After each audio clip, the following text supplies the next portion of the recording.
Stone lifting the Stanley Cup. Yeah! Let's go! Go, Knights, go! Why? Oh my goodness! Yeah, he's gorgeous. I never thought I'd see that in a hockey game. Figured I'd end the season the way I started it, which was with ice cream. Am I gonna eat this whole thing today? I don't know. Am I gonna edit this video today? We'll see. We'll find out.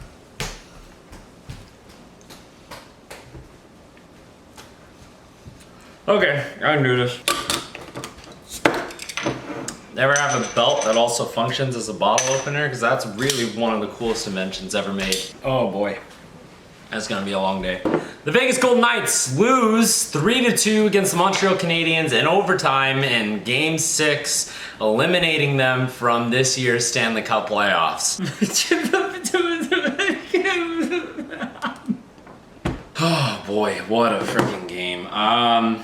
First goal, defensive zone turnover, and Shea Weber blasts it, and that's the captain to mark off the beginning of this awful game. And in case Vegas Golden Knights fans forgot what a power play goal looks like, that less than a minute later, Vegas responds though with their very own Shea Theodore, kind of sends it in from the point. Riley Smith taps it home to tie the game 1-1. Now, Riley Smith getting a goal here is interesting because he's the first Misfit member to get a goal, and it's freaking Game 6, guys. Why? And here's the thing, Vegas have been playing good all game, better than most of the rest of the series, offensively speaking, and having these opportunities and shots. Of course, Carey Price frickin' shows up, and Vegas allows a shorthanded opportunity, though, to Montreal. Literally 10 seconds into their power play. Cole freaking Caulfield is just an incredible goal scorer, finisher, 5'7", and taps this puck behind McNabb, runs with it, goes in and scores. And I had just sat down for my lunch to see that happen live, and that's fun. Martinez tries the Theodore fake shot over to Carlson, but not nearly as effective, I guess, and so it's Price stops it. We're gonna go into the third period down 1. The goal that we did score was by a forward though, and so that's always, you know, to start the third period, there's a stat that goes up on the board where it says when the Montreal Canadiens score 2 goals or more in a playoff game, they are 10-0. They only need to score 2 goals to win the game. Isn't that funny? All they need to do is score 2 goals. Again, Misfit line doing stuff though, 10 seconds in after that stat had shown. Carlson feeds it to Pietrangelo, and Pietrangelo just kind of gets it on net, and Martinez is able to pound home this rebound. But it's a defensive goal, right? Again, Alec freaking Martinez. Oh my goodness, this guy's and here's the funny thing: Alec Martinez had more goals than all of our forwards. I think not combined anymore, but it was close. And he did it all with a broken foot in this series. In the entire playoffs, he had a broken foot. And in this series, he outscored all of our forwards. The rest of this period is filled with Vegas Golden Knight hockey that you know and love, right? Like defensive zone turnovers that lead immediately to scoring chances for the other team. Yeah, no, this game had a bit of everything for everyone, you know, except including overtime. Game 6 love going to overtime, huh? Tampa Bay and New York. So, of course, Montreal and Vegas is going to, and they do. Let me paint you a picture. So, I know it's going to overtime. I know overtime has started, right? My boss is like, yeah, all right, Tyler, it's time for your break. So why don't you go in, take your 15 now? And I'm like, all right, great, I'll go in. Walk all the way into the warehouse, all the way back into the break room. It takes me like 2.5 minutes. I sit down. Chandler Stevenson drops it back to Pacioretty, and he has an opportunity to force a Game 7 against his former team that he captained, and instead shoots it right into Carey Price. And so I'm like, yep. Patches, you need to finish that, but it's okay. It's okay, offensive zone face-off, right? We've scored on quite a bit of those this series, so you know what? You got this. Offensive zone face-off is gonna be great. I'm gonna get to watch it. And we win the face-off. And Martinez blasts it from the point. And it gets blocked. And it leads to a 2-0 the other way! I mean, it wasn't originally a 2-0, but they made it one because they freaking weaved their way around Vegas' defense like it was absolutely nothing. Gallagher with the puck sends it over to Deneau, who's weaving around, and then he's got Lehkonen on the other side, and he backhand passes this all the way over to Lehkonen, and Lehkonen buries it. I had been sitting down for literally a minute. At least I had 14, I guess, to vent on Twitter about it. And just like that, our season is over. Logan, wow, you stink.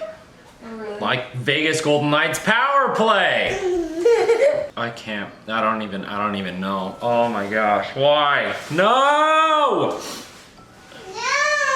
So yeah, that's how our series ended. It was offensive zone draw, shot block, breakaway, kind of. And yeah, they bury it past Leonard, who played phenomenally, by the way. Leonard and Fleury. Leonard was playing better than Fleury this series, at least. And there are so many what ifs now with Fleury and the flub in game 3 where we could have definitely won that game. And that's literally all anyone's going to be able to talk about now. Because, like, what if? There'd for sure be a game 7 and they're going to be in Vegas. And I mean, although Montreal dominated Vegas in game 5 in Vegas, like, who knows, right? Who knows? But that's not how it works. Doesn't matter who knows what. I'm mad because, again, for the second straight year, our scoring is dried up in the conference finals. Didn't happen against Colorado. It didn't start in the second round. So yeah, that's good. Woo! Yeah, we didn't give up a 3-1 lead, except we did in the first round against Minnesota. The second round, we played the best hockey, and I guess we were just too worn out to fly between Vegas and Montreal and be able to beat the literally 18th ranked team in the entire league in best of 7 series. Seriously though, congrats to the Montreal Canadiens. They outplayed us in every facet of the game. With an elite penalty kill that had more opportunities than it gave up. Didn't actually score on them, much like our power play, but that's... Pietrangelo was our best player of the series. So, contract's looking decent so far. We'll see how he is able to play that in the regular season next season, which I don't even know how that's going to happen with a cap and everything. And we're going to have a 32nd team in the league, Seattle Kraken, which I'm excited about, another expansion draft. And there might be more videos coming out later this summer that I do regarding what happens in the off season. Yeah, sweetie, you ready for season 2 nightly review? 3 more jerseys, you know, the whole shebang. Wait, what? So much for the Vegas Golden Refs. They are done, I guess, for the rest of the season as well. Montreal deserves this win. And right now, and for this foreseeable future, they're gonna win the Suzuki Pacioretty trade. Who put Montreal going to the Cup Finals that aren't Habs fans and were doing it in wishful thinking alone instead of just statistical analysis? This team was really good. Top 4 in the league in the playoffs and top 2 in the league in the regular season. So that's a good season. How can you be upset? Vegas you're blessed and spoiled with this franchise right off the bat, except I've been a hockey fan longer than I've been a Golden Knights fan. And so I do actually understand that I am blessed with this team to be so good. However, behind all of that, they are the worst finishers. Barely finished against Minnesota and Vancouver in the last 2 seasons. They did finish against Colorado, who ironically I think would have been more successful against Montreal than us. Just let me be upset because I want this team to win the cup. And because the offense dried up for a second straight season, I have no idea what the Golden Knights front office is going to do. I don't know who they're going to get rid of. They could get rid of really anyone. They could get rid of my favorite player of all time right now, which is Marc-Andre Fleury. They could get rid of Riley Smith, which any of the Misfit line is going to be super upsetting that they get rid of. Mark Stone finishing the series with 0 points. And nothing came out about him being injured, like Martinez being injured with a broken foot, but like So I guess Eichel sweepstakes, here we come. With what cap? Who cares? We'll find it. I just want to see us extend Marty and Nosek now. Two other things, yeah. Robin Leonard said he got pictures of Marc-Andre Fleury's kids before Game 6 because they wanted to send him letters and pictures, and that was the cutest thing because those two have been each other's biggest supporters throughout the entire season. Also, what is it with Canadian cities and rioting? Because Vancouver in 2011, when they lost the Stanley Cup final in Vancouver, like, don't get me wrong, I was upset about that. But like, there was a riot then. And then Montreal, because they won the conference final, decided to riot and flip a police car, and 15 people were arrested, and that's fun. Between Montreal and Tampa Bay, because Tampa Bay ended up winning Game 7 against New York. I was rooting for Tampa last year against Dallas. This year I think I'm gonna be rooting for Carey Price specifically. Nick Suzuki, he's a beast, and Cole Caulfield is a fantastic goal scorer that I don't know how 14 other teams passed up on him in the draft.